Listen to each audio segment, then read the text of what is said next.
ভারতের মুসলমানদের নির্যাতন প্রতিবাদে আজকে গাজীপুর জেলা জেলায় পূর্বখণ্ড গ্রামে একাডেমি বিভাগে আজকে মানববন্ধন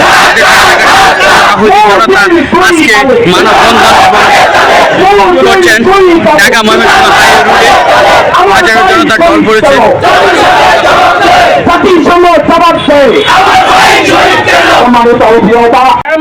ডাকে আল্লাহু আকবারের ধ্বনিতে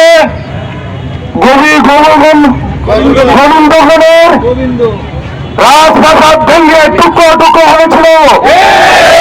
আজকে আমরা বাংলাদেশ থেকে আওয়াজ তুলতে চাই, যদি একটি মসজিদের বিরুদ্ধে মসজিদের উপরে হাত তোলা হয়, একটি মুসলমানের গায়ে হাত তোলা হয়, তাহলে আমরা কাপড়ের কাপড় পেঁচিয়ে বাংলাদেশ থেকে যুদ্ধের ঘোষণা করবো মোদীর বিরুদ্ধে।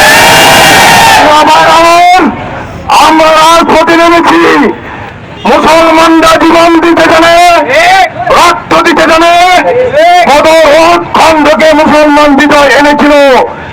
এবার যারা আমাদের মুসলমানদের বিরুদ্ধে স্বৈরাচারী করবে, আমাদের মুসলমানের বিরুদ্ধে ষড়যন্ত্র করবে, তাদের বিরুদ্ধে বাংলাদেশ থেকে রুখে দাঁড়াতে চায়।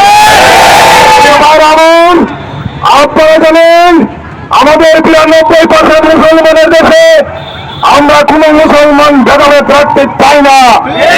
আমরা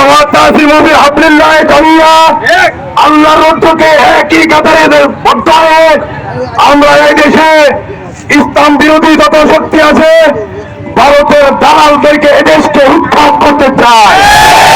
যারা ভারতের দালালি করছেন আপনাদেরকে বিষয় করে বলতে চাই, এখনো দালালি বন্ধ করেন, পরিণতি ভালো হবে না। মানব সিংহের জাতি যদি খেতে চাই, তোমার দাদা বাবুর বাড়ি ছাড়া এই দেশে ঠিকানা হবে না। আমরা আজকে প্রতিবাদ জানিয়েছি, পরবর্তী প্রতিবাদে আমরা রাজপথে থাকতে চাই। ভাই আমার এই কথা বলে আমি আমার সংক্ষিপ্ত আলোচনা শেষ করছি।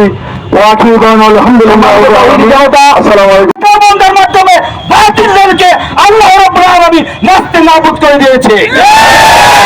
আমরা হুঁশিয়ার করতে চাই, বাংলার জমিন থেকে যদি কোনো ব্যক্তি ভারতের দালালি করে আমরা তাদেরকে নাস্তে নাবুদ করে দেবেন।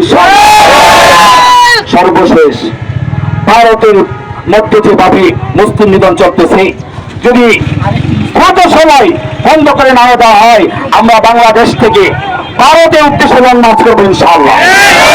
রাব্বুল আলামিন আমাদের অপূর্ণ ব্যবহার করবো না।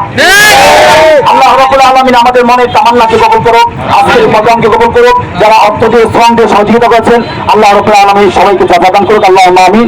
আমা আলাইনা ইল্লাল বালাগ। আসসালামু আলাইকুম ওয়া রাহমাতুল্লাহি ওয়া বারাকাতুহু।